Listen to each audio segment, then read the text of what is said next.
This episode of the Reality Check podcast has been brought to you by my listeners, Patreons, and friends. If you'd like to find out more about how you can support the podcast and get some cool rewards, head over to patreon.com/ZachPPhillips.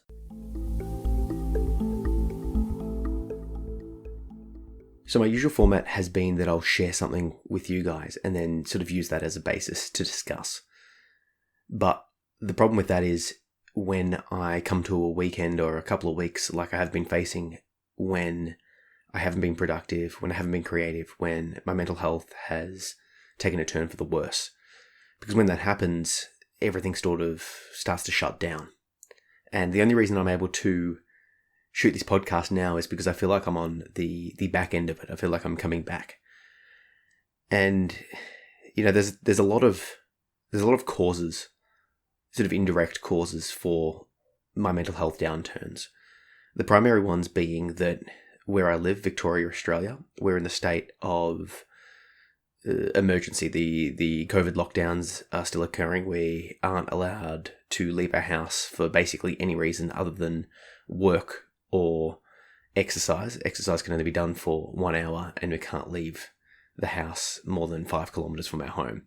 So we're basically in a pseudo police state.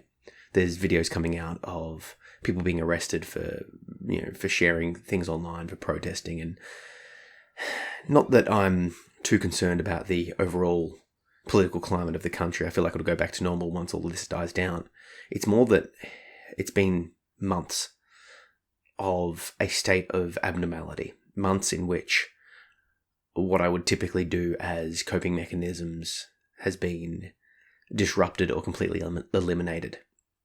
And being sort of told and taught that it's going to continue, that the lockdown is going to be extended, has caused me to have a little bit of a break. And, you know, I sort of expect this with myself, that I'm, not perfect. No one is. Anyone that claims that they are lying to you. But even so, it still upsets me to know that I can be so hurt, that I can be impacted. So what exactly happened? I'm still luckily able to work, but the work that I do is primarily in disability support work. And I work with a complex client that provides a lot of challenges. And the challenges are such that it takes a lot of mental energy to work. Some days are better than others. And it just so happens that in the last couple of weeks, it's been quite a challenging couple of weeks. And that combined with the lockdown and all of that sort of stuff hasn't quite helped. I'm also aware that my mental state is quite cyclic. If I was to track my mental health over the long term, you would see sort of like a sine wave, like an up and down sort of process. It's definitely trending up. It's definitely trending up in almost every sort of conceivable aspect. But it doesn't mean there aren't times of downturn. And when I do go down, I'm aware of just sort of how fragile what I'm building is. And sort of, I think things sort of came together in a bad way, and I had a down mental state combined with the COVID stuff, combined with a challenging week. And I just sort of lost it. I think I might have been also overtraining myself. I want to make sure that I'm using my time wisely. So I'm exercising in the home gym and I'm trying to ride or run to work being only about 6k away. But perhaps I was pushing my body too hard. And regardless of all of this, my mental state dropped, and I needed to take 3 days to literally sit around and do nothing other than rest and recover.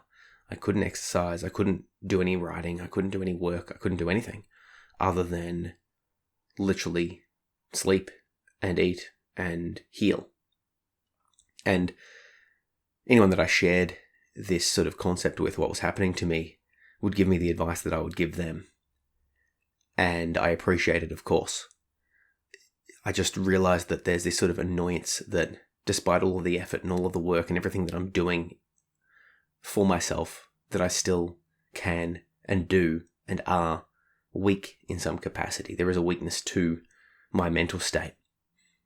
This isn't weakness in terms of like a weak person or a weak personality. It's more that I know that despite everything I do, that there will be times like this where I push myself too hard, or that the stars align poorly and bad stuff happens, or, a plethora of other things that sort of combined to knock me off the path for a while.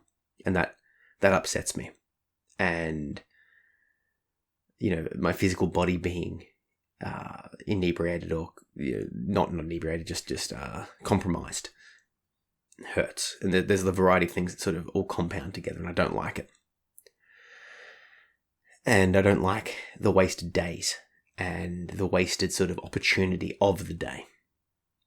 But with that in mind, I'm always sort of got it in the back of my mind that, okay, I know what to do here. I've been here before. I know that I need to rest and recover. I need to do the self-care. And I need to have the long-term look to know that, yes, this is cyclic.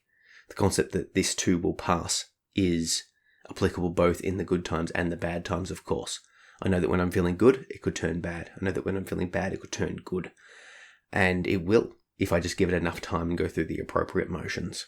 I guess I just sort of get annoyed at myself for not seeing it, for not preempting it, for not taking the necessary actions to avoid the downturn and just sort of take it a little bit easier. Because I have a tendency when I'm feeling good to push myself potentially too hard. Well, obviously too hard. And that can obviously lead to these sort of downturns. And those sort of downturns leads to issues with myself, with my work, with my partner, with all the things in my life. Something which I try and minimize and avoid, but it's obviously unavoidable. One of the main things that I realize I've been missing due to the lockdown is my martial arts training. I train Brazilian Jiu-Jitsu, and I recommend it for anyone who has been a victim of abuse or any sort of physical bullying or any sort of trauma, really. And the reason being is that you train to defend yourself, and you learn in the gym, in a safe environment with people that you grow to trust, that you can and are able to defend yourself. You get inoculated to the physicality of violence because you're able to experience it in a controlled environment. For me personally, I'm able, the act of doing jiu-jitsu shows me that I am safe in my body. Now, looking at me, I'm a 32-year-old male that's fairly strong, fairly fit. And I've got obviously years of experience behind me with martial arts and that sort of stuff. So it would seem to an external person that I should be well aware that I am quote unquote safe. And logically I know that I am. But there's just something about the act of doing jiu-jitsu that is itself therapeutic. And because of the lockdown and the restrictions and, you're only able to be around one person when you're exercising in a 1.5 meters away from them, socially distanced. We're not allowed to do jiu-jitsu. The gyms are closed, right? So I haven't had the opportunity to train as I usually would. And that's been going on for months and months and months now. And it's starting to take its toll.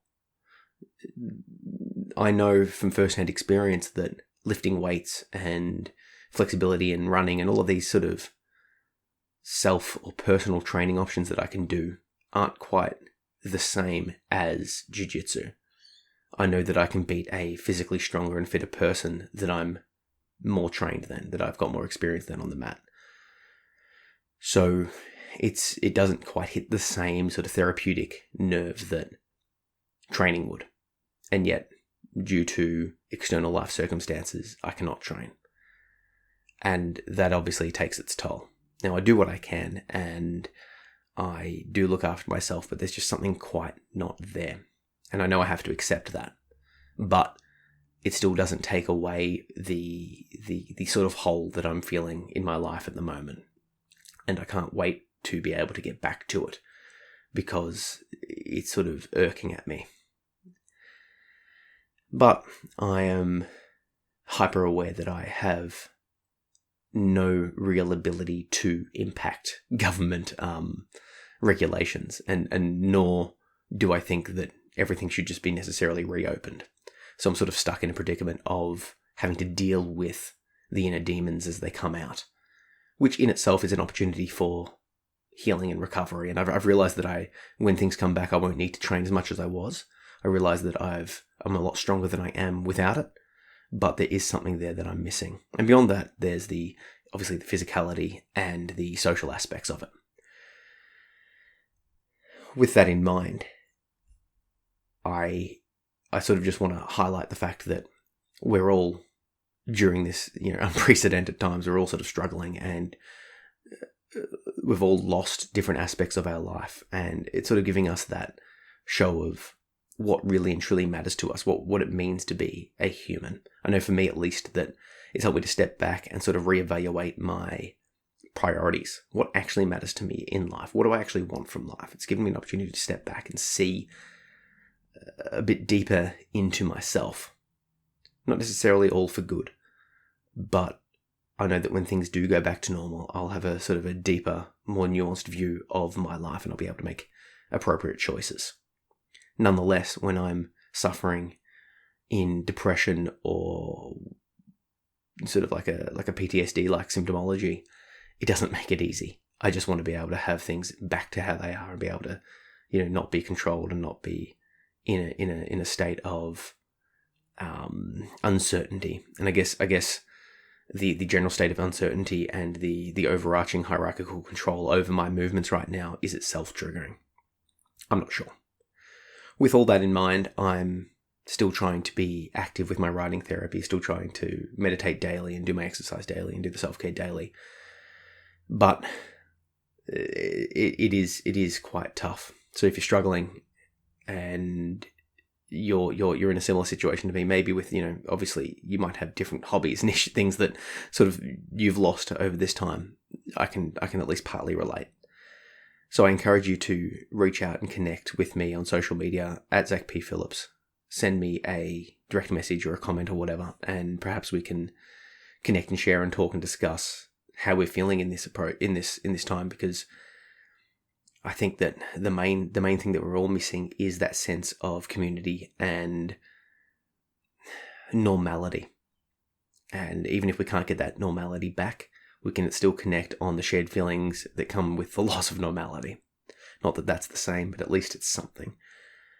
I know that a lot of people are struggling to make sense of what's happening. Everyone seems to have an opinion that they're wanting to project and scream and yell. And that itself is a cause of a lot of mental duress. There's everyone's got an opinion about everything these days, and that can be quite confronting to deal with, because you're discovering that the only way to socialize is online via social media, and everyone's putting out opinions out there. And if you disagree with the opinions but like the person, you've now got to face the hard sort of question of, do you ignore the opinion? Do you address it? Do you bring it up? Do you just cut the person? And obviously, it depends on what's said and how it's said, and your relationships, your decision there will be different, but it's sort of causing a lot of rifts in a lot of families. And in addition, there's been a lot of social disruption. We're forced to stay at home. We're forced to spend time with people that we may not spend as much time with, or, I'm just hyper aware of the statistics of issues in the home, domestic violence, neglect, abuse, all of that sort of stuff rising, of the issues of alcoholism and drug addiction, and all of that sort of stuff rising. There's a lot of social issues that are coming to the forefront that I think we haven't really sort of considered when combating the issue of COVID. So all I'm saying is I can certainly relate to the downturn in mental health and the challenges that it faces on multiple levels. I suppose the last thing I want to address is that there's this sort of push, or this sort of suggestion from some circles that now that we're in this time, we've got all of this time to push, to grow, to pursue our dreams, write the book, start the podcast, do all of that sort of stuff. And whilst, yes, I agree, we do have more time, our brains are also more occupied by the stuff that is going on. So, do what you can when you can, but just be kind to yourself. Realize that this is a process that we're all working through. Realize that we're in unprecedented times, and that means you're in an unprecedented times. So even if you feel like you're coping now, you may not be coping later, and that's okay. Just be kind. Be kind to yourself, and know that you will get through this. Do what you can when you can, but if you start struggling, that it's okay to rest and recover. I mean, at least that's what I'm going to say to myself, because it's the only way that I can see to get through this time as we are. So yeah, if you like this podcast, if you think it will help someone, please like and review it and share it with them and say, hey, this might be something you need to hear right now. And perhaps that little gesture of, linking them this podcast might be enough to start the communication channels up. If you're worried about someone, if you're not sure about someone, if you're concerned for someone, you can say, hey, just thinking of you. Have a listen to this. If you want to chat about it, I'm all ears. If not, fair enough. And that little bit of spark of communication could be something that helps to save a life at some stage. I don't know. Either way, let me know what you think of the podcast. Chuck a review up, and yeah, see you on the other side. Cheers.